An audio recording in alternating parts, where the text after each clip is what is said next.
Hi friends, so today we are going to have a practical based on the concept of networking. We are going to implement this example with the help of a programming language named as Java. So for developing this program we need the basic tools, that is a command prompt, and we need to install Java in your system. And this is two basic tools needed for executing this program. So before moving on to a program, let's have a discussion about what you mean by network. Network is a basic concept that is used for implementing the communication, right? It gives a prominent importance for the communications. And the main term behind a network is a client and a server. In this program, we have implemented a client and a server. A client will be passing a messages to the servers, and the server will be responding to that particular message. So take a real life example to better know about what you mean by a client and a server.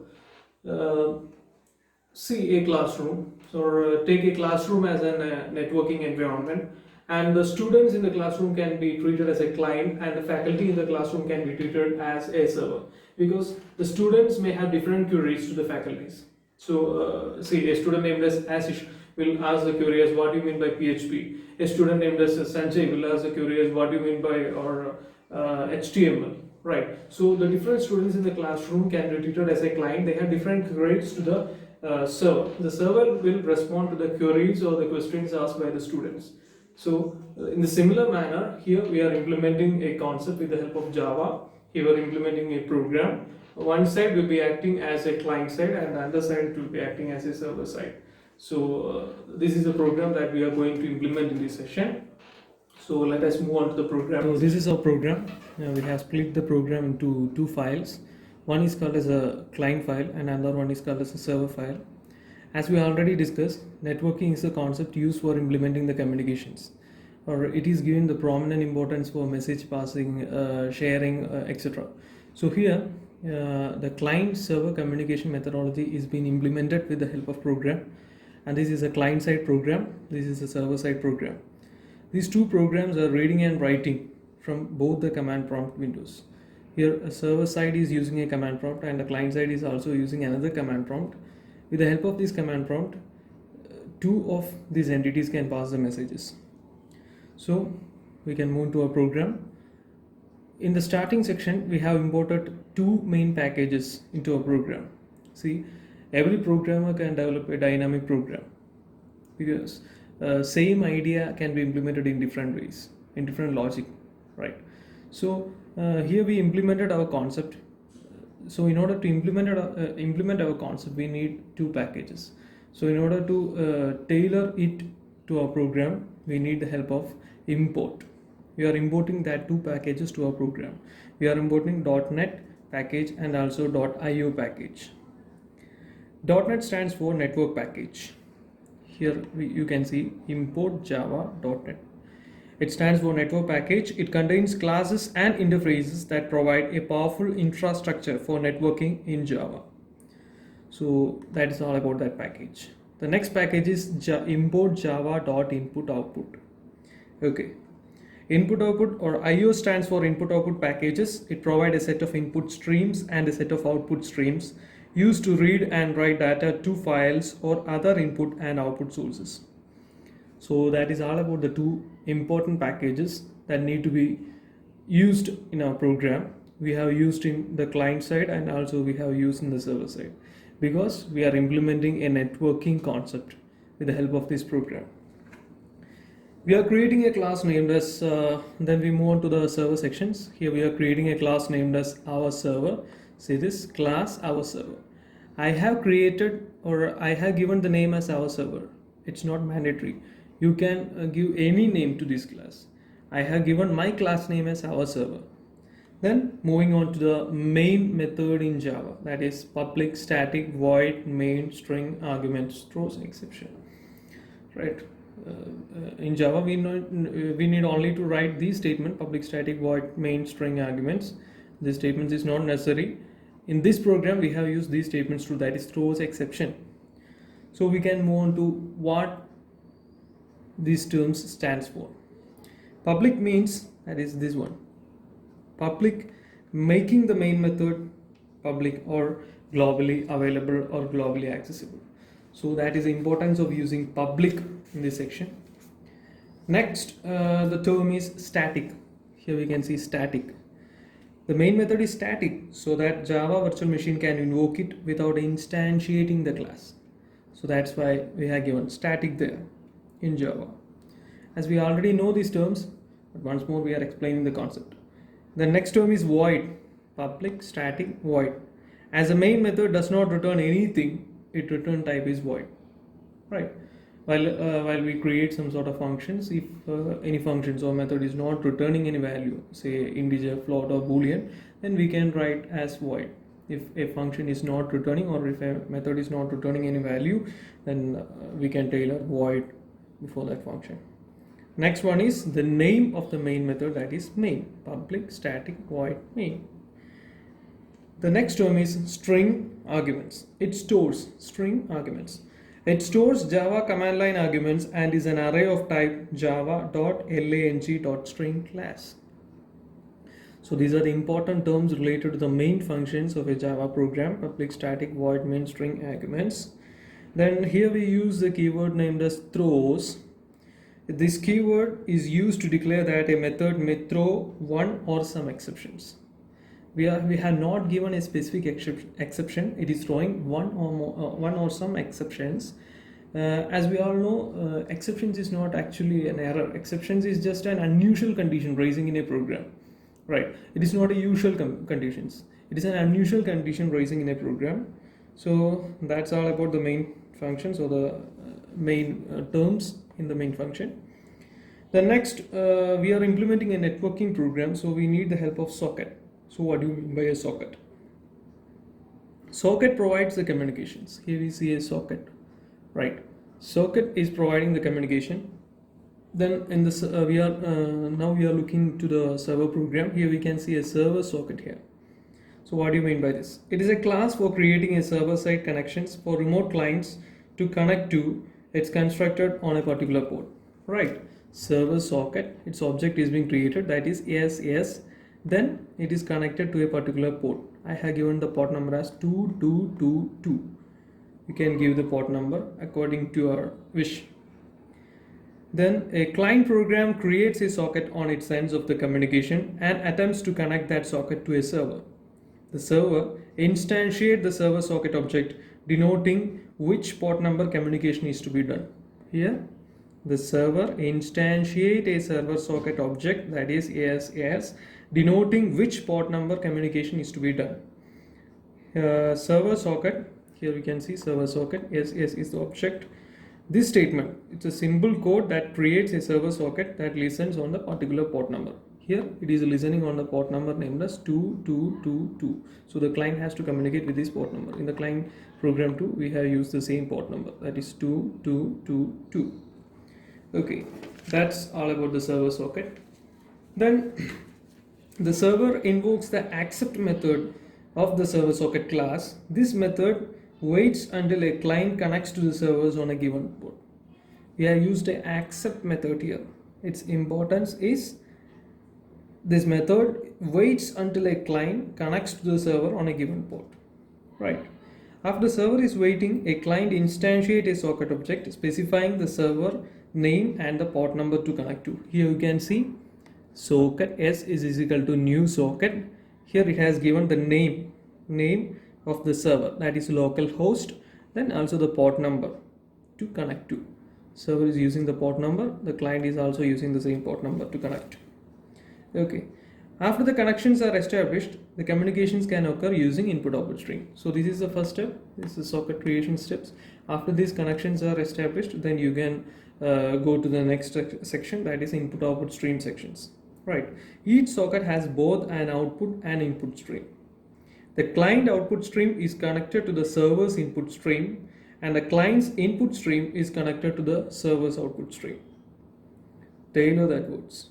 Data input stream class read the primitive Java data type from underlying input stream in a machine independent way. We can see here a data input stream. It's a class that is used to read the primitive Java data type from an underlying input stream in a machine independent manner. We have created a data input stream object, that is DIN. Here also we have created the object. Then similar way we have created a data output stream. It is a class that is used to write the primitive Java data type to an output stream in a portable way. We have also created an object for the data output stream, that is dout. Okay. Then you can see another term, that is buffered reader. See, we have discussed about the two terms, that is data input stream, data output stream. Then why we are using the buffered reader? It's a class in Java that reads a text from a character input stream. It can be used to read data line by readline methods. It is used to read the data line by line with the help of a method called readline. Here you can see that method, readline methods. It is related to the buffered reader. It improves the performance. Why we use the buffer readers? Because it improves the performance. Then the next term you can see is read UTF. It is used to read a string in the UTF format. It returns the strings which is read from object input stream in UTF, Unicode transformation format. Right. Then write UTF. It's a method that is used to write. In a similar manner, you can see the write UTF. It's a method that is used to write the given string value to the basic data output stream with the help of UTF-8. See, this is a network program. Here we are implementing the two operations, that is reading and writing. The client's program and the server programs is implementing the concept, that is reading and writing. So we are using the read UTF. In the similar way, we are using the write UTF. In order to perform these functions, we need the help of the stream objects. So for reading here in the server program, we are using a data input stream object. For writing, we are using the data output stream object, that is dout. Okay, then what do you mean by flush? It is a method. You can see the method dout.flush, that is dout stands for data output stream, its object. So dout.flush. So what do you mean by flush? It's a method of output stream class. It is used to flush the content of the buffer to the output stream. A buffer flush is the transfer of computer data from a temporary storage area to the computer's permanent memory. Okay. So flush writes the content of the buffer to the destination and makes the buffer empty for further data to store, but it does not closes the stream permanently. So that's what makes the buffer that's what makes a flush different from close. That is, it writes the contents of the buffer to the destination and makes the buffer empty for further data to store. So here we are implementing a network programs. If the client says hello and the server is responding that hi, then we need not want to store that message. The new messages need to be written. So next message, for entering the next message, we need to clear out that buffer, right? So we use this flush method. Then the next term is close. The close is, it just closes the string permanently. So that is the difference between the flush and close. A close method closes the string permanently, but a flush method is emptying the buffer in order to store the data for the further networking, but it does not closes the stream permanently. So that's what the difference between these two. So these are the important terms used in these programs. We just discussed about the two terms, or two terms, not two terms. We are just discussed about the important terms used in the program. So these are the main terms used in this program. Like first of all, just tailor that term import. The next term is your main function. The next term is, since we are implementing a networking program, we need the help of socket. So in the server side, we are using the server socket. In the client side, we are using a normal socket, right? What is the methodologies used in connecting the servers and the clients? It is much related to this socket. The next terms we had seen is the data input stream, data output stream, and the buffer reader. We had discussed about its importance. Then move on to a program, and then move on to logic of this program. Here we have declared two strings, that is str and str2. So two strings, right? Then we move on to a while loop. As you can see, this is a while loop. As we all know, while is an entry control loop. That is, we can classify the loop into the two forms, entry control and exit control loop. While stands for the entry control loop because we are checking the conditions in the starting stage. If the condition is not satisfied, then just move out of this loop. So that is the main importance of this loop. So here we are checking a condition. This is a condition. str dot equals stop. That is, if we are typing a string named as stop, then just exit from the loop. here it is checking the condition that if it is not str dot equal to stop, that is if you are not entering the string named as stop, then get into this loop or perform the instructions that is present inside the loop. Okay, if we enter the string named as stop, then just exit from the loop. So that is the idea behind the conditions of this while loop. So after moving into this program, or after moving into this while loop, then we can see the variables str and str2. str, here str is equal to din dot read utf. That is, here you are reading a term and thus storing into the variable named as str, string variable named as str, and it is printing the statement that is client says strs. So it is related to the client term. That is, reading means if a client sends any messages to the server just read that statement and just display that statements with a string as client says str. If the client says hello, then the output will be client says hello. If the client says hi, then the output will be client says hi. The next variable is str2. Here this variable is used to read. That is, for reading we sought the help of our we use the help of the variable named as br, that is buffered reader object, br.readline. So here we are entering any term in the server section, so we are entering any string in the server side. That is, if I enter hi teammc in the server side, then it is getting readed, then it is write down to the string named as str2. Then after this, after executing these statements, its object, that is output stream objects, is getting flushed. That is, if the client initiates hi, if client initiates a message, sending a message named as hi, the server responds to it as hello. After ending the hello, the session, that particular string message is getting closed. After that, the server will respond to a new message. So that's why we have used a dout.flush method here. Then after executing these statements, then the program will get closed. That is, if we enter a stop string in the server side or in the client side, the program we will get out of this loop named as while, and the program will get closed. Then we are closing the socket objects. That is, S is a normal socket object, and also the SS stands for the server socket object. So these are the terms that is related to the server while loop. In the client side, we can, while entering into the while loop, the same conditions is present in the while loop. That is, if we are entering any string named as stop, then just get out of the loop. If you are not entering any string, if you are not entering the string named as stop, then just move on to the loop. In the loop, we can see that str is equal to br, that is buffered reader object, br.readline. So here the clients will read a message, so the clients will get a message from the user with the help of these statements and store into the str. So dout.write utf str.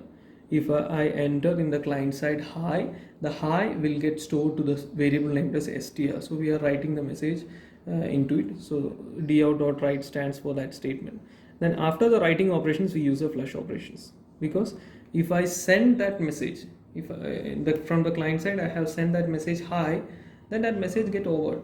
Then next I have to context switch towards a new message.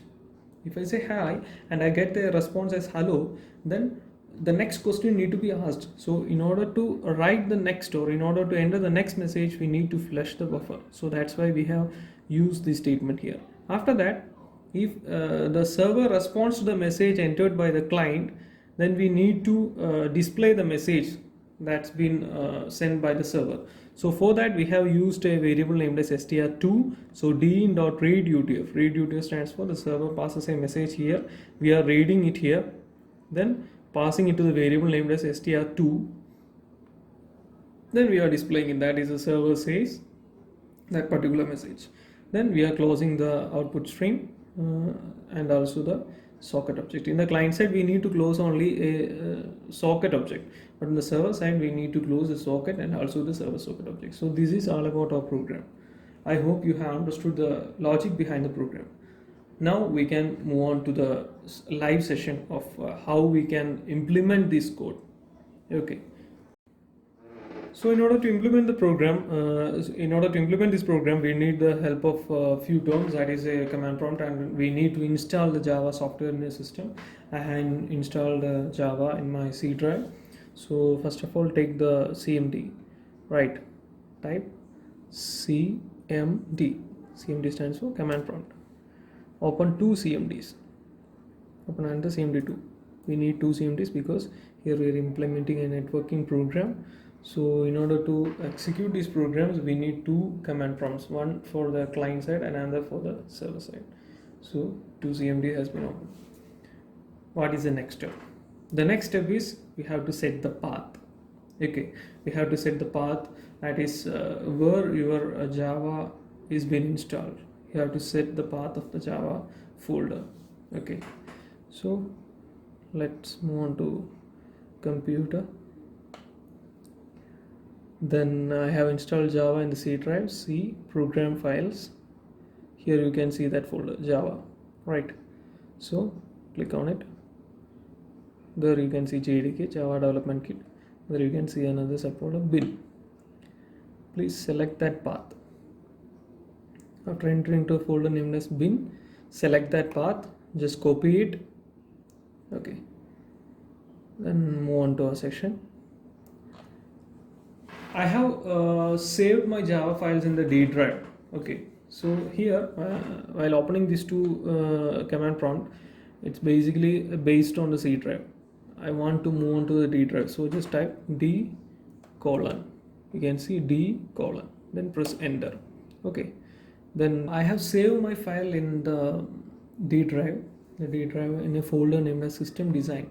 I have saved these two files, that is our client and our server.java. So in order to move on to that particular folder, just type cd space, type the name of that folder. I have given the name as system design, so type it system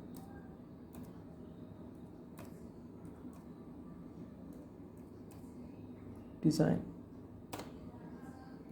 So I just move on to that particular folder. Here also you can type the same thing. So guys, we just move on to that particular folder in the D drive of my system, that is system design.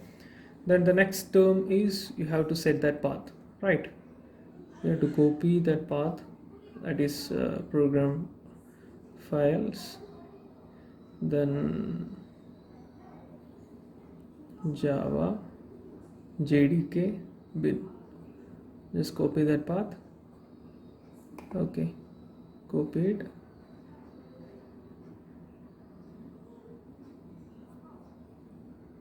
Then paste here. Before pasting it, we have to type these terms, that is set path, set space path, set path equal to, open double quotes, then paste the path here. Okay, paste here, close it. So we want to check whether the path is being set or not.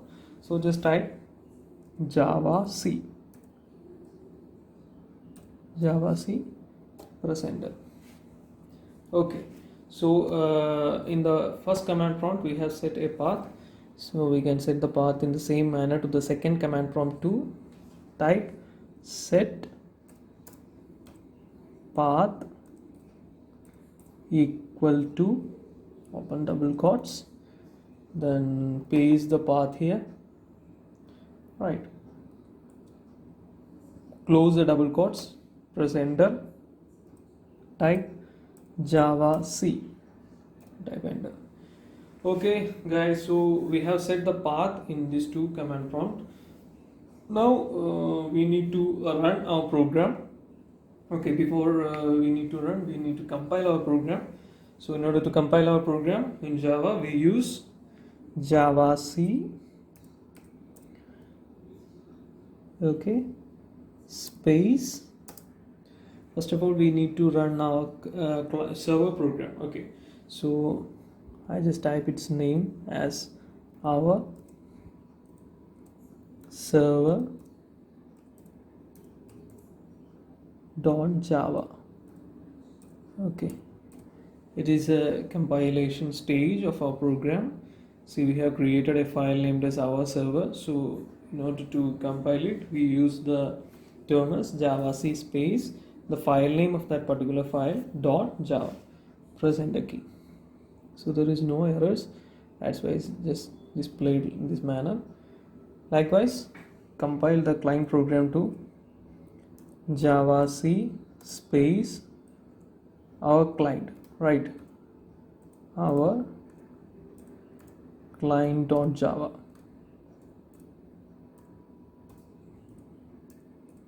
Okay, so just press enter key. So we can see we have compiled these two programs. Now we need to run the program. The next step is to run the program. So which program will be running first? As we all know, this is a client server program. The server need to be executed first. Okay, the server need to be set first. So in order to run the server program, we have put the statement here as, in order to run any Java program, we use this as Java space the file name of our program. So Java space our server. This is a file name. Okay, Java space our server. Press enter.